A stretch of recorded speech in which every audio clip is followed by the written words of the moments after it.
आज हम लेकर के आए हैं आपके लिए फलन।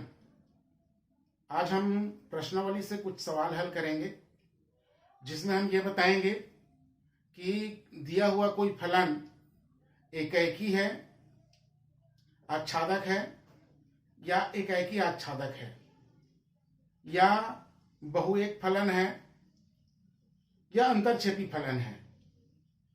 तो इस तरह से दिए गए जो फलन होंगे उसको जानेंगे कि वह इनमें से कौन सा है। आइए पहला प्रश्न लेते हैं। इसमें है, जांच कीजिए कि दिए हुए फलन एकाएकी आच्छादक या एकाएकी आच्छादक है। फलन दिया हुआ है, फलन है n से n पर है और फलन को f(x) बराबर x² से परिभाषित किया गया है। हमको सर्वप्रथम बताना है, हल करेंगे तो फलन एकाएकी है, फलन एकाएकी है। आपको पूर्व में समझाया गया है कि यहां पर जो दिया गया फलन है उसमें जो समुच्चय है वो प्राकृत संख्याओं का समुच्चय है, जिसमें हम सभी जानते हैं कि 1 से लेकर के पूरा अनंत तक संख्याएं होते हैं। यहां भी n है तो यहां भी यही चीजें हैं, इस तरह से। और इस समुच्चय n से समुच्चय n में फलन f है, जिसको f(x) बराबर x² से परिभाषित किया गया है। अब हमको बताना है फलन एकाएकी है। एकाएकी कब होता है फलन? जब प्रांत का कोई अवयव, एक समुच्चय का अवयव दूसरे समुच्चय के एक ही अवयव से और अद्वितीय अवयव से संबंधित हो। यहां का केवल एक सदस्य दूसरे समुच्चय के एक अद्वितीय अवयव से संबंधित हो, तब हम एकाएकी फलन है ऐसा कहते हैं।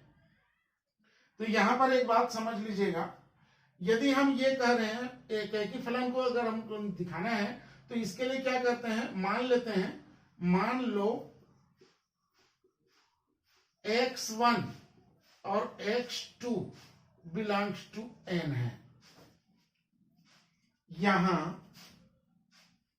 इस समुच्चय में दो सदस्य हैं, कह रहे हैं x1 और x2 दो सदस्य हैं, और ये दोनों का अद्वितीय प्रतिबिंब इस समुच्चय में होगा, वो है f(x1) और f(x2). ये दोनों हमको एकाएकी फलन दिखाने के लिए ये दोनों बराबर हैं, ये हमको दर्शाना है। यदि यहां ये दोनों बराबर नहीं हुए, ये दोनों बराबर नहीं हुए तो अलग अलग हो जाएंगे, और अलग अलग हो जाएंगे तो ये इनके लिए, अगर इसमें से एक सदस्य उधर एक सदस्य मिलेगा लेकिन इधर का दो सदस्य उधर से मिला तो एकाएकी नहीं होगा। इसलिए यहां पर जो होंगे दो फलन, ये दोनों के लिए इधर भी अलग अलग होंगे, ये हमको दर्शाना है। मान ले जाए ये f(x1) है, इसको हम मान रहे हैं f(x1) और इसको मान रहे हैं क्या, f(x2). मान ले जाए दर्शाने के लिए हम ये कह रहे हैं ये दोनों बराबर हैं, तो क्या इधर भी बराबर होंगे? तब तो ठीक है। अगर बराबर नहीं हुए तो ये एकाएकी नहीं हो पाएगा, ये दोनों बराबर नहीं। तो इसीलिए हम ये दिखाएंगे कि f(x1) और f(x2) बराबर है, तो x1 और x2 भी बराबर आना चाहिए, तब वह एकाएकी फलन है। तो अब देखें, f(x1) = f(x2), तो हमारा जो परिभाषा है उसके अनुसार हम इसको लिखेंगे तो ये हो जाएगा क्या, x1² = x2²। अब चूंकि घातांक के नियम से हमको मालूम है घातांक बराबर हो तो आधार बराबर होते हैं, इसलिए x1 is equal to x2। हमने मानकर चला था कि fx1 इक्वल है fx2 के, तो यहां पर भी आ रहा है x1 इक्वल है x2 के, इसलिए फलन एकाएकी है। इसके बाद हम हल करेंगे फलन आच्छादक है। फलन आच्छादक है तो परिभाषा जिस समय हम लोग इनके इसका पढ़ रहे थे उस समय आपको बताया गया था कि फलन आच्छादक कब होता है। फलन आच्छादक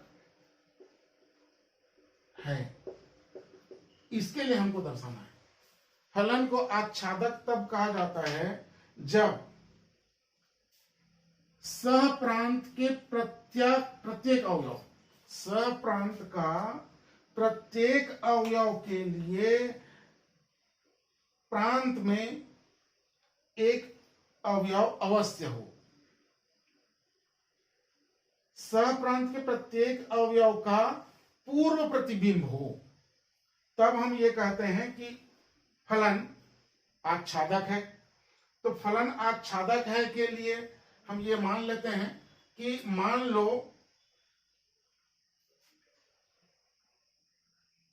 अच्छा, इसमें हमको हम ये देखते हैं कि सहप्रांत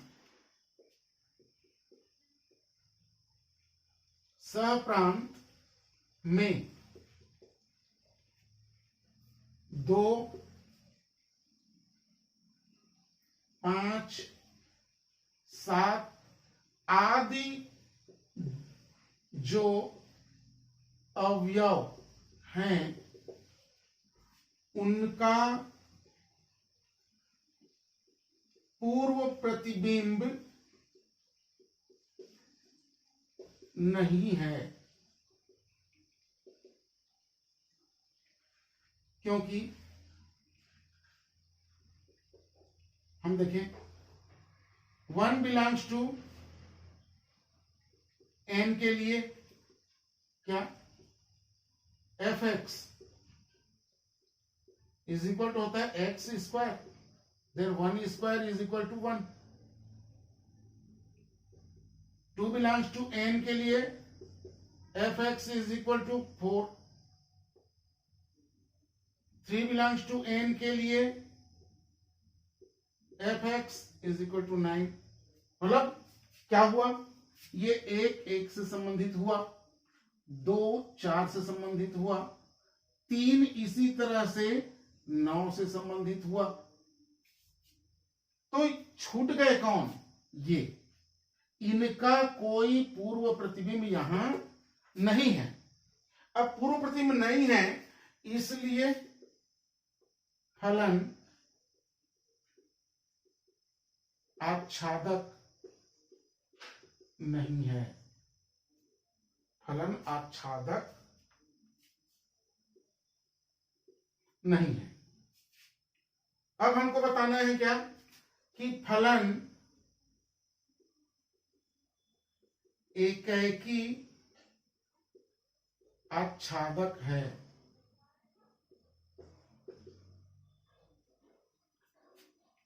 एकाएकी आच्छादक के लिए परिभाषा बताया गया था, कोई फलन एकाएकी आच्छादक होता है जब वह फलन एकाएकी भी हो और आच्छादक भी हो। लेकिन यहां चूंकि फलन एकाएकी है परंतु आच्छादक नहीं है, इसलिए फलन एकाएकी आच्छादक नहीं है। इस तरह से हम तीनों को बता सकते हैं, एकाएकी आच्छादक और एकाएकी आच्छादक को। एक प्रश्न और लेते हैं। इस प्रश्न में f दिया हुआ है एफ जहां क्यू ऋण 3 है, क्यू मतलब परिमेय संख्या है जिसमें 3 शामिल नहीं है, और फलन को परिभाषित किया गया है एफ एक्स बराबर 2x धन 3 बटे x ऋण 3। हमको इस फलन को बताना है कि यह एकेकी है या नहीं है। हल करेंगे। फलन एकेकी है, एकेकी दर्शाने के लिए मान लेते हैं दो सदस्य। मान लो x1 और x2, इस तरह से लिखें x1 और x2 belongs to q minus 3, यहां बिलोंग करता है। तो यदि fx1 is equal to fx2 है तो हमको दर्शाना है, यहां लिख देते हैं fx1 के जगह में यहां हो जाएगा 2x1 plus 3 upon x1 minus 3 is equal to 2x2 plus 3 upon x2 minus 3। इसको हल कर दीजिए। हल करेंगे तो ये क्या आ जाएगा, देखिए तिर्यक गुणा कर देते हैं तो ये हो जाएगा 2x1 x2 plus 3x2 is equal to, नहीं यहां एक बाकी है, minus 6x1 minus 9 is equal to, इधर तिर्यक गुणा कर दो, ये हो जाएगा 2x1 x2 plus 3x1 minus 6x2 minus 9। अब इसको हल करेंगे तो यहां पर 2x1 x2 2x1 x2 से कैंसिल हो जाएगा, यहां 9 9 से कैंसिल हो जाएगा, और जो बचा है उसमें से हम x1 को एक साइड और x2 को एक साइड कर लेते हैं। तो x1 इधर है माइनस 6x1 और यहां से है तो माइनस 3x1 इधर आएगा तो, और उधर पहले से है माइनस 6x2 और ये उधर जाएगा माइनस हो जाएगा माइनस 3x2।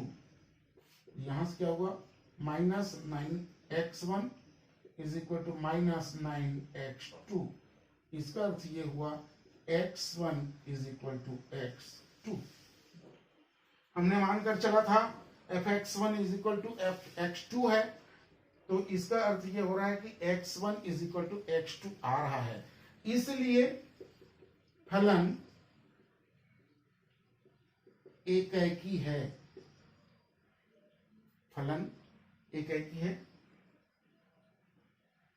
इसके बाद हम आच्छादक है के लिए हल करेंगे।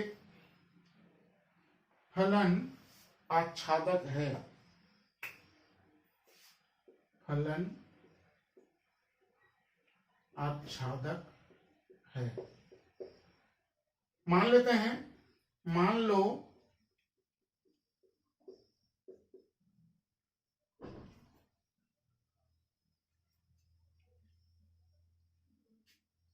y belongs to fx। मान लेते हैं y belongs to fx है, तो वो क्या हो जाएगा, देखिए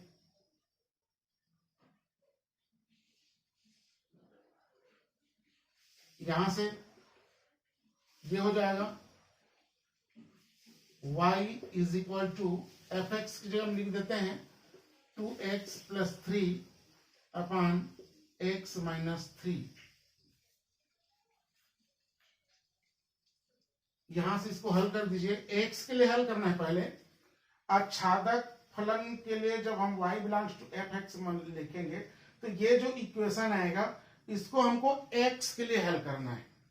तो ये क्या हो जाएगा, तिर्यक गुणा कर देते हैं, ये हो जाएगा xy minus 3y is equal to 2x plus 3, x इधर ले आइए और y को उधर ले जाइए, ये हो जाएगा xy minus 2x is equal to 3 plus 3y।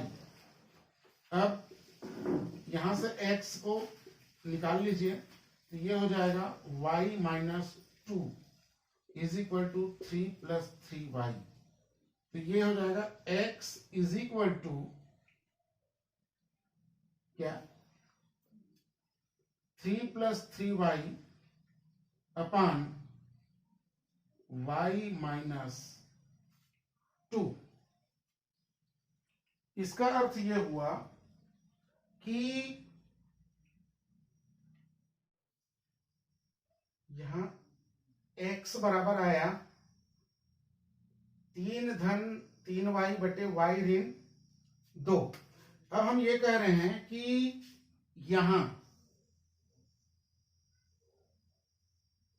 ये q माइनस 3 है और ये q है, तो q से q माइनस 3 से q में एक फलन f है। तो हम ये कह रहे हैं कि यहां x कोई अवयव है, किस रूप में है, इस रूप में है। तो इसका अब प्रतिबिंब fx जो है यहां होना चाहिए। हम इसको मान के चले क्या y, तो fx बराबर y आना चाहिए। तो हम अब यहां हल करते हैं। अब fx is equal to x के स्थान पे इसको लिखते हैं 3 धन 3y बटे y ऋण 2। अब fx जो है किससे परिभाषित है, इससे परिभाषित है। तो इसका वैल्यू अगर रख दें हम क्या 2 गुणा 3 धन 3y बटे y ऋण 2 धन 3 बटे x 3 धन 3y बटे y ऋण 2 ऋण 3।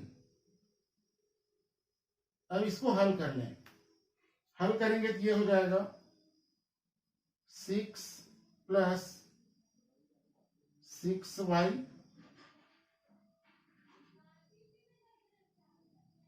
अपॉन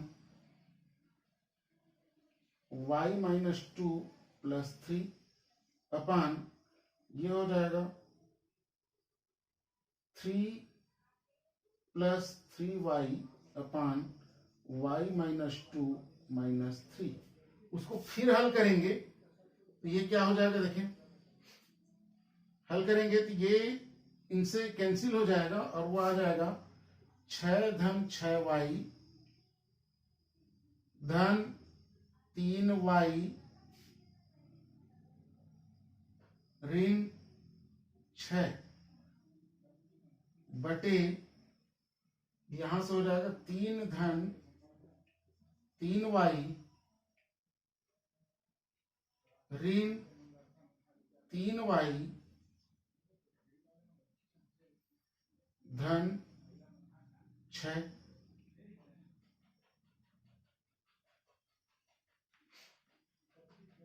अब इसको हल करेंगे तो क्या आएगा,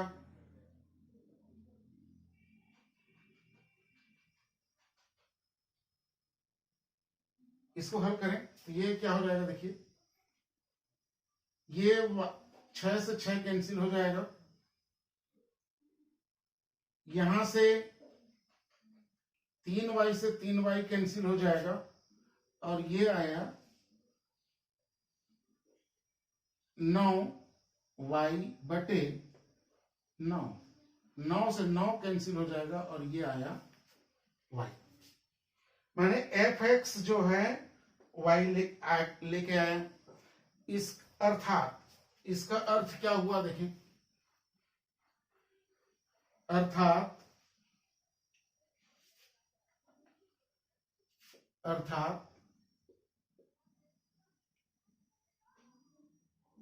q माइनस 3 में एक अवयव 3 + 3y अपान y - 2 अवश्य होगा जिसके लिए f(x) = y। मतलब ये कि y के प्रत्येक सदस्य के लिए इधर पूर्व प्रतिबिंब होगा, इसलिए फलन आच्छादक है।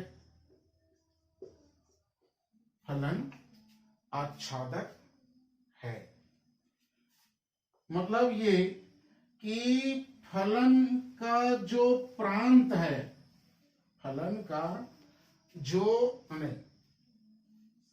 का सह प्रांत है, वह फलन के परास के बराबर है। तब वह आच्छादक फलन है। इसके बाद है फलन एकाएकी आच्छादक है क्या? तो यहां पर हम लिख देंगे फलन एकाएकी आच्छादक है। यहां लिख देंगे चूंकि फलन एकाएकी है तथा आच्छादक है, इसलिए फलन एकाएकी आच्छादक है। दोनों हो गया, एकाएकी भी है आच्छादक भी है, इसलिए फलन एकाएकी आच्छादक है।